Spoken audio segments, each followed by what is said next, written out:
Assalomu alaykum aziz yurtdoshlar.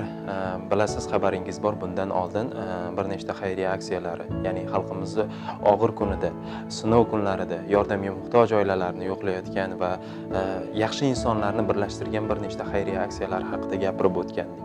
Bugun ana shulardan yana biri Sardor Rahimxon boshchiligida tashkil etilgan Yurak amri insonparvarlik loyihasi haqida ham gapirib o'tmoqchimiz.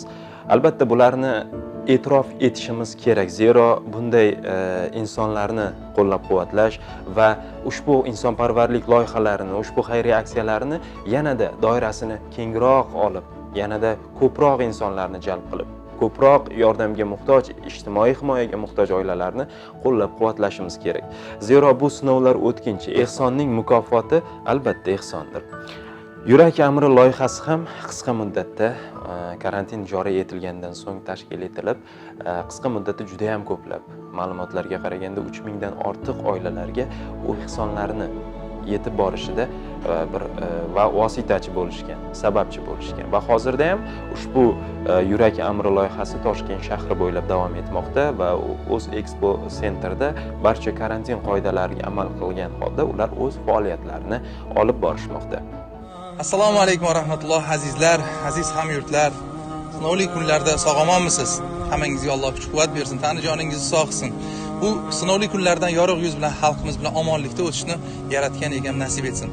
Ajr Islom kanalining Yurak amri loyihasi iltijolarimizni Alloh qabul qilib davom etadigan bo'ldi. Biz bundan juda ham xursandmiz. Endi Yurak amri loyihasi yanada tozalikka, sanitariya gigiyena qoidalariga rioya etgan holatda davom etadigan bo'ldi. Shu nuqtai nazardan Uz Expo markaziga biz ko'chdik azizlar.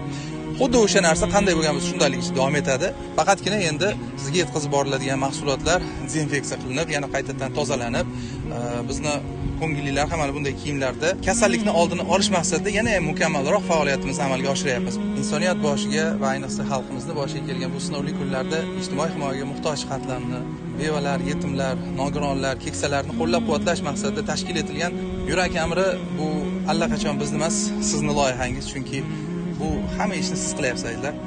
Sizni o'sha ko'ngildan chiqargan ehsonlaringiz insonlarning xonadonlariga xursandchilik olib kelyapti. Qanchadan qancha insonlarning duolarini olyapsiz. Ehsonni mukofoti faqatgina ehsondir azizlar. Bergan biringizga 1000 qaytishiga aniq ishonasizki, mana shu ishlar amalga oshirilyapti. Yana bir bora hammangizni Yurak amri loyihasida faol ishtirok etishga taklif qilamiz azizlar. Ayniqsa tadbirkorlar, ishlab chiqaruvchilar, biz sizning yordamingizga muhtojmiz. Nima mahsulot bo'lishidan qat'iy nazar, ehtimol mana shu mahsulot qaysidir insonning og'irini yengil qilar azizlar. Bee'tibor bo'lmang.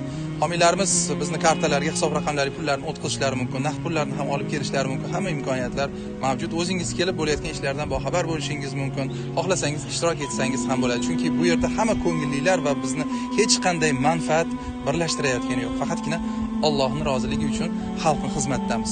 Bu yerda ishlayotgan 1000 ga yaqin insonlardan, shu loyihani amalga oshishda o'zining hissasini qo'shayotgan ko'ngillilardan, hattoki o'sha shofyorlarimizdan, haydovchilardan, homiylardan, ishlab chiqaruvchilar hammadan va albatta siz bizni g'oyibiy duo qilib turgan aziz muxlislarimizdan hammamizdan Alloh rozi bo'lsin. Bu sinovli kunlardan sog' omon qatorimizdan kam bo'lmasdan yorug' yuz bilan bo'layotgan voqealardan chiroyli ibrat olib Allohning oldida yorug' yuz bilan chiqishlikni Alloh nasib etsin. Oldinda muborak Ramazon oylari, intiqib kutilgan kunlar. Kim ham o'ylabdi deysizlar, o'tgan yili jamoat bo'lib ibodatlar qilgandik, ro'zalar tutgandik, iftorliklar qilgandik. Bugun mana jumalarni ham uyda xonadonlarimizda alohida o'qiyapmiz. Bu Allohning sinovi, albatta hech narsa bejizga emas. Bu kelgan sinovni ne'mat deb qabul qilaylik. Bundan 1 oy, 2 oy oldin ham bunaqangi darajada oralarimizdagi mehr oqibatni tasavvur qila olmasdik. Hamma o'z bilan o'zi ovora edi. Ehtimol bo'layotgan ishlarda hammamizga ibrat bordir azizlar. Hammangizni yana bir bora Yurak amri loyihasida ishtirok etishga taklif qilamiz. Homiylarimizni berganlarga ham, o'zlarida qolganlarga ham Alloh baraka bersin. Va shu o'rinda bir narsani alohida ta'kidlab o'tmoqchi edik. Bor bo'lsa ko'ra olmaydigan, yo'q bo'lsa bera olmaydigan, uyda o'tirib olib bekorchilikdan ham bo'layotgan ishlarga fitna aralashtirayotgan, kommentlarda har xil gumag'ur gaplar yozayotganlar diqqatiga bas qiling. Sizning bu gaplaringiz bizning harakatimizga, bizning kayfiyatimizga, niyatimizga zarracha ham ta'sir qilmaydi. Lekin bu sinovli kunlar bizning ko'zimizni ochish uchun kelmaganmidi? Allohdan qo'rqing.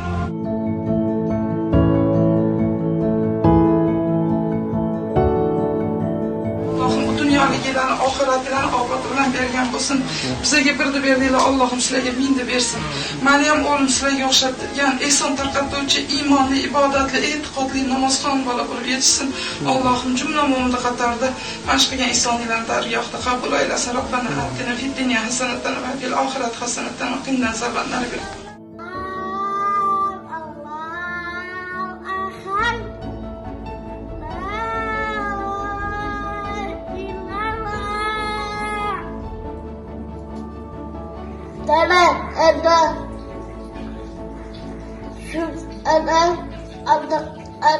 Allah.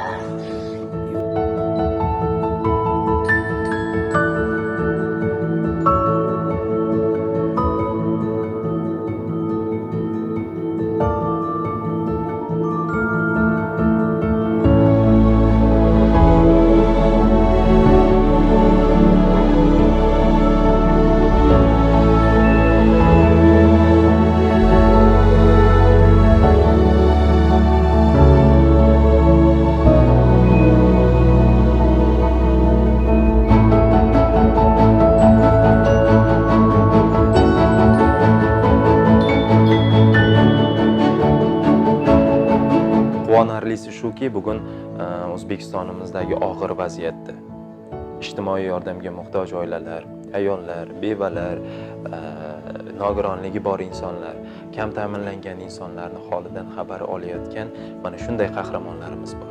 Va ularga yelkadosh bo'lib, mana shunday oilalarga rizqlarni yetib borishda sababchi bo'layotgan ko'plab yurtdoshlarimiz bor. Ular ham bugun qo'lidan kelgancha, imkoniyati yetguncha o'z hissalarini qo'shishmoqda. Bundan tashqari yana alohida ta'kidlab o'tishimiz kerak, biz birgamiz xayriya aksiyasi, yurak amri xayriya aksiyasi, saxovatli insonlar, masalan, faqat bular emas, respublikamiz bo'yicha bunday xayriya aksiyalar albatta ko'plab topiladi, ko'plab saxovatli, xayr ehson qiluvchi yaxshilarimiz ham topiladi. Albatta bu bizni insoniylik burchimiz, insoniylik vazifamiz mana shunday og'ir kunda odamlarning holidan xabar olish.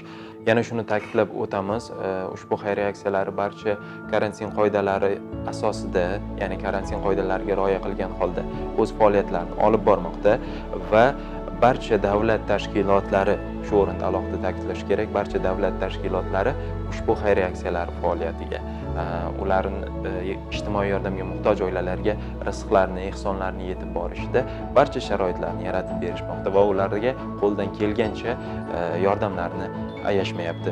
Albatta bu sinov xalqimizni birlashtirmoqda, xalqimizni saxovatli qilmoqda, ehsonli kishilarni ko'paytirmoqda. O'ylaymizki, bu an'ana karantindan keyin ham davom etadi.